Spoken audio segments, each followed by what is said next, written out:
Hola, ¿cómo estás? Welcome to the Keeping It Real podcast with Sulma, the swearing therapist. Hi, I'm Sulma Williams, a licensed clinical social worker who likes to keep it real and swears a lot.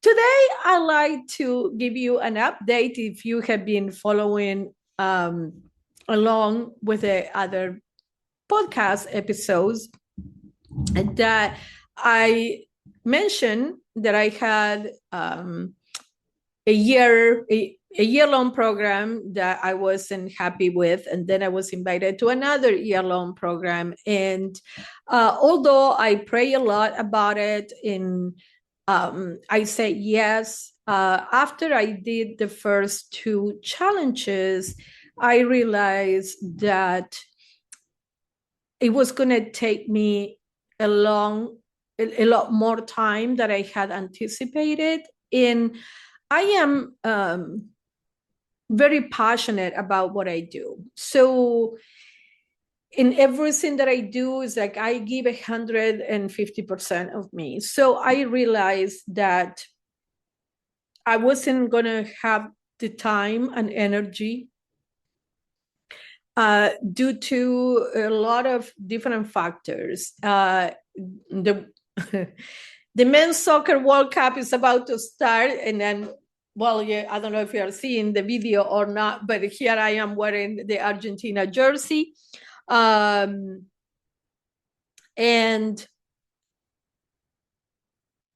it's like I had a personal things that I had to take care of, and professional, and other projects that are going to need my attention. So I pray again about it. I meditated about it, and I told this person, like, you know what, I am going to take a break from the challenges. I'm not going to continue for now.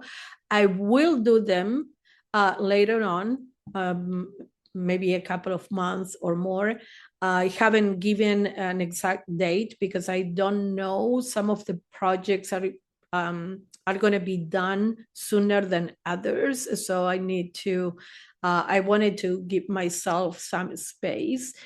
But the point that I'm trying to make is that it's okay to change your decision if you realize that, no, you know what, I felt that was the right thing to do, but now I realize that I don't have the energy and I don't have the time that this project deserves. So it's like, it's okay to make a different decision. And a lot of times we have a hard time communicating that, in saying like, you know what, yeah, now is not the time. So I'm not saying I'm not going to do it. I'm just saying now is not the right time. And that happens a lot in corporate, right? Like we hire somebody and it's kind of like, we know this shit is not going to work out. But it's like, oh my God, I already trained you. What? Like, no, you know what? One of the biggest decisions and more important decisions that leaders confront every day is about how to fire somebody when the shit is not working out.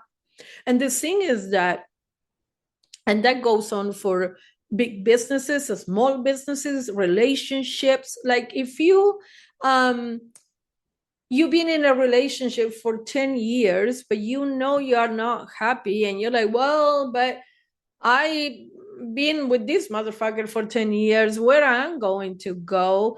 And I'll ask you, if I tell you to invest in my business, like, you know what, invest in Sulma Williams, because you're going to have so much return on investment, and you give your first 10 grand and you don't see any return on investment. And I'm like, no, but just give me another 10 grand, and and you keep investing. At a certain point, you're going to be like, I'm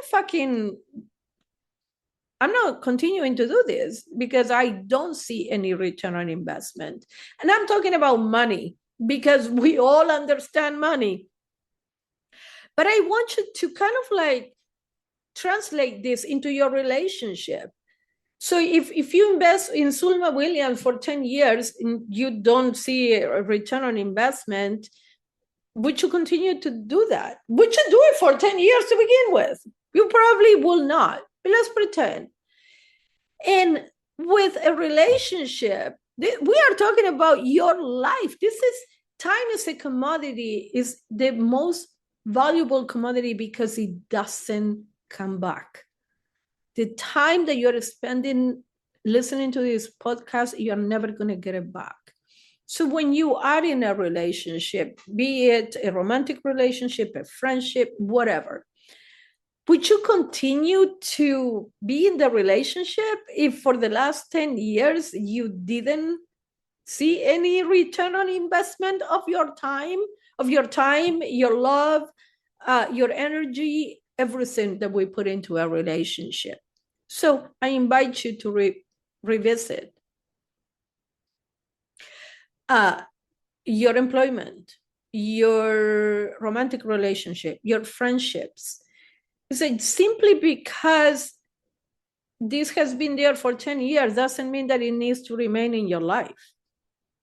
So, and it also doesn't mean that you should destroy everything because it's not working out. And what I mean by that is like when I started my bachelor's of social work at 42, I was working in accounting, and I continued to work in accounting until I graduated. So I worked for 3 years out of the 4, because while I was building something different, I still needed to fucking pay bills and eat. You know what I mean? Like, so it's not like, oh my God, I'm going to destroy everything, but I invite you to start really paying attention to where you are investing your time, your energy, your money, and really analyze if that is what you would like to continue to do right now. And that might translate in certain no's that you will have to start saying. But the result is that you're going to have so much peace, right? And it's like, I think real success in life is not money. I mean, yes, we do need money to eat and to pay bills and to have a home and take care of our responsibilities. But sometimes we miss time with our children or with our family because we need to work. And it's like, you know what? I think that real success is peace of mind.